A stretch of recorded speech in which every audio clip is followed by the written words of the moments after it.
தவக்காலத்தின் 5வது வாரம் வியாழக்கிழமை ஏப்ரல் மாதம் 10ஆம் தேதி. ஆண்டவரே இயேசுவுக்குள் பிரியமான சகோதர சகோதரிகளே, என் வார்த்தையை கடைபிடிப்போர் என்றுமே சாக மாட்டார்கள் என உறுதியாக உங்களுக்கு சொல்லுகிறேன் என்று நற்செய்தி வாசகத்திலே ஆண்டவரே இந்த நாளிலே அழகுற விளக்குகிறார்.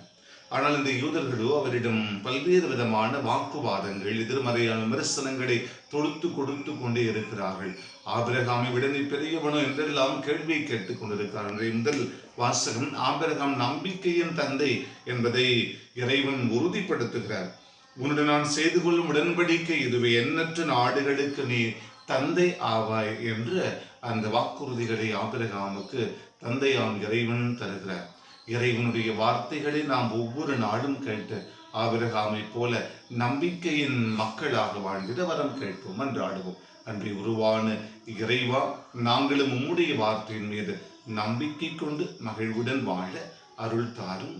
ஆமென்.